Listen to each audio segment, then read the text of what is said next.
আরাফায় অবস্থান করছেন তাদের জন্য একরকম, আর আরাফাত দিনে যারা আরাফায় অবস্থান করছেন না, বিশ্বব্যাপী বিভিন্ন জায়গায় আছেন, তাদের জন্য ভিন্ন রকম। যারা আরাফা অবস্থান করছেন, নবী আলাইহিস সালাম বলেছেন খায়রুদ দুআ দুআউ ইয়াউমি আরাফা। এই হাদিসের এই অংশটা যদিও আম, এখান থেকে আরাফাতের দিনে দোয়াকে নবীজি বলেছেন আরাফাত দিনের দোয়া হলো সবচেয়ে সেরা দোয়া, বছরে যে কোনো সময়ের মধ্যে সেরা দোয়া হলো আরাফাত দিনের দোয়া। যদিও আরাফাতের ময়দানে হাজিদের দোয়া কবুল হয়, ফেরত দেওয়া হয় না, বহু হাদিস আছে। যেহেতু হাদিসে আরাফাতের দিনের দোয়াকে সেরা দোয়া বলা হয়েছে, আমরা যদি দূর থেকে আল্লাহর কাছে দোয়া করি, আশা করতে পারি আল্লাহর কাছে, আশা করতে অসুবিধা না যে আল্লাহ তাআলা দোয়া হয়তো কবুল করবেন। ওয়াখাইরু মা আনা কুলতু আনা ওয়ান নাবিয়্যুনা মিন ক্বাবলি লা ইলাহা ইল্লাল্লাহু ওয়াহদাহু লা শারীকা লাহু লাহুল মুলকু ওয়া লাহুল হামদু ওয়া হুয়া আলা কুল্লি শাইইন কাদির। আরাফাত দিনে নবী রাসূলুল্লাহ সাল্লাল্লাহু আলাইহি ওয়াসাল্লাম বলেছেন, আমি এবং আমার পূর্বে নবী রাসূলরা যত দোয়া আল্লাহর কাছে করেছেন, এর মধ্যে সবচেয়ে সেরা হলো এটা, লা ইলাহা ইল্লাল্লাহু ওয়াহদাহু লা শারীকা লাহু লাহুল মুলকু ওয়া লাহুল হামদু ওয়া হুয়া আলা কুল্লি শাইইন কাদির। এটা আমরা বিশেষ করে পাঠ করব। আরাফাত দিনে হাজী সাহেবদের জন্য রোজা রাখা নিষেধ, বেশি বেশি দোয়া করবেন তারা, তাদের জন্য করণীয় আমলগুলো। আর আরাফাত দিনের অনুসরণে জিলহজের 9 তারিখে পৃথিবীর বিভিন্ন প্রান্তে থাকা মুসলমানরা নফল রোজা রাখবেন। এতে 1 বছর পূর্বের আর হায়াতে বাঁচিয়ে রাখলে আল্লাহ তাআলা অগ্রিম 1 বছরের গুনাহ আল্লাহ মাফ করে দিবেন। এজন্য আরাফাত দিনে নফল রোজা রাখবো ইনশাআল্লাহ। এই রোজাটাকে জিলহজের 9 তারিখেই রাখবো, নাকি যে আপনার আরাফাত দিন হাজিদের অবস্থানকে হিসাব করে রাখবো, এটা নিয়ে দুই রকমের মত আজকাল শোনা যায়। তবে আরাফাত দিনে হাজিরা অবস্থান করছেন হুবহু ওইটার সাথে মিল রেখে গোটা বিশ্বে আসলে ওই দিনে একই সময় রোজা রাখা, এটা সব ক্ষেত্রে সম্ভব না, ভৌগোলিকভাবে এটা সম্ভব না। এই জন্য জিলহজের 9 তারিখটা যদি কেউ রোজা রাখেন, ইনশাআল্লাহ বিদিনিল্লাহ তিনি এই ফজিলত এবং এই তাৎপর্যের মাহাত্ম্য পেয়ে যাবেন, এবং এই মতটা অধিকতর সব দিক থেকে সমৃদ্ধ এবং যুক্তি সমৃদ্ধ। এই জন্য আমরা আরাফাত দিনে যারা আরাফাতের ময়দানে অবস্থান করছি না, তারা রোজা রাখবো ইনশাআল্লাহ বেশি বেশি করে। আর জিলহজের 1 থেকে 9 তারিখ পর্যন্ত সবগুলো দিনই রোজা রাখতে পারলে আরো ভালো। তাহলে সেক্ষেত্রে ইখতিলাফ এবং মত পার্থক্যের আপনি এমনি উঠতে উঠে গেলেন। সবগুলো দিনই আসলে রোজা রাখার চেষ্টা করা দরকার, যদি তৌফিকে হয়। আমি নিজের কিছু বদভ্যাস ছাড়তে চাই যা অনেক লম্বা সময় গড়ে উঠেছে, যেমন অতিরিক্ত ফিকশনাল বই পড়া, মুভি দেখা ইত্যাদি। মাঝে মাঝে মনে হয় আমার মানসিকতা বিকৃত হয়ে গেছে, আগে যে স্মরণ শক্তি ছিল তা নেই, মনোযোগ থাকে না, বিনা কারণে রাগ ওঠে, প্রোক্রাস্টিনেশন, সময়ের কাজ সময়ে না করা ও ডিপ্রেশনে ভুগছি। কিভাবে এসব থেকে পরিত্রাণ পেতে পারি? আধুনিক পৃথিবীর বেশিরভাগ মানুষ এই রোগে আক্রান্ত। যে ভাই প্রশ্ন করেছেন তিনি হয়তো নিজের কথা বলেছেন, বাকি হাকিকত হলো, বাস্তবতা হলো আধুনিক পৃথিবীর উল্লেখযোগ্য সংখ্যক, বরং বলা যায় নির্দ্বিধায় বেশিরভাগ মানুষ এই বিপদে আজ আক্রান্ত। অর্থাৎ কোনো কাজে মনোযোগ বসে না, এবং কারোর হয়তো মোবাইল টেপার নেশা, কারোর হয়তো ফিকশনের বই পড়ার নেশা, কারোর হয়তো খেলাধুলার নেশা, কারোর হয়তো গেমসের নেশা।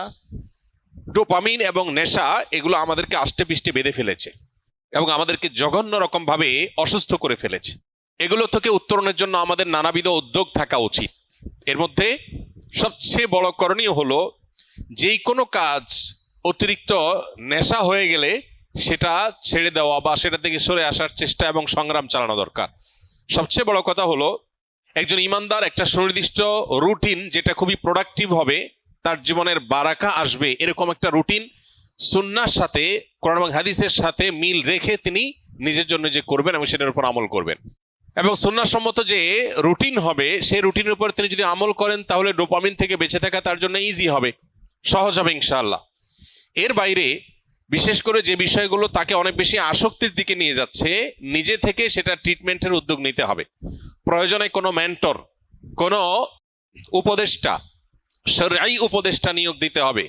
নিয়োগ দেওয়া মানে বেতন ভিত্তিক নিয়োগের কথা না, মানে কাউকে ফিক্স করা উচিত যে আপনি আমাকে গাইড করেন, যিনি কোরআন এবং হাদিসের আলোকে বিচক্ষণতার সাথে আমাকে গাইড করতে পারবেন। তাহলে সেক্ষেত্রে এই গাইডলাইনগুলো মানুষকে অনেক সময় হেল্প করে, নিজেরটা নিজে অনেক সময় করে উঠতে পারে না। সবচেয়ে বড় কথা হলো এবং সর্বশেষ কথা হলো, আল্লাহ রাব্বুল আলামিনের কাছে আমাদের কায়মন বাক্যে দোয়া করা দরকার, আল্লাহ যেন আমাদেরকে নেশাগুলো থেকে বেঁচে থাকার তৌফিক দান করেন। আমাদের টিনেজাররা, উঠতি বয়সের তরুণরা, এমন ছেলে মেয়ে খুঁজে পাওয়া এখন কঠিন যার ভেতরে কোনো নেশা নাই। প্রত্যেকে নানান নেশায়, নানান রকমের বদভ্যাসে আজ আক্রান্ত হয়ে গেছে। আধুনিক পৃথিবীর যে সমস্ত মায়া জাল আছে, এগুলো থেকে কে কতটা দূরে থাকতে পারছেন, স্মার্টফোন থেকে, সোশ্যাল মিডিয়া থেকে কে কতটা দূরে থাকতে পারছেন, এটার উপরে অনেকখানি নির্ভর করে আজকালকার যে সমস্ত ডোপামিন, যে সমস্ত আসক্তির বিষয়গুলো ছড়িয়ে ছিটিয়ে আছে, এগুলো থেকে বেঁচে থাকাটা। এজন্য মোবাইল ব্যবহার করলেও সেটা লিমিটেড টাইমে ব্যবহার করা উচিত। সোশ্যাল মিডিয়ার ব্যবহার করতে হলেও নির্দিষ্ট সময়, আজকাল অনেক অ্যাপ আছে যে নির্দিষ্ট সময়ের পর এটা লক হয়ে যাবে, সেগুলো ডাউনলোড করে আপনি লক করে ফেলেন, নিজের ব্যাপারে নিজের বিভিন্ন রকম বাইন্ডিংস আনেন। এটা ছাড়া আমরা কেউ আসলে রক্ষা পাবো না। আখেরাত তো শেষই, দুনিয়াও বরবাদ হয়ে যাচ্ছে। ঘরে ঘরে ডিপ্রেশন। বিশ্ব স্বাস্থ্য সংস্থার জরিপ বলছে 2030-এর পর গোটা পৃথিবীতে সবচেয়ে বেশি পরিমাণে যে রোগ ছড়িয়ে পড়বে, বেশি পরিমাণে যে রোগের রোগী গোটা পৃথিবীতে পাওয়া যাবে, সে রোগটার নাম হলো ডিপ্রেশন।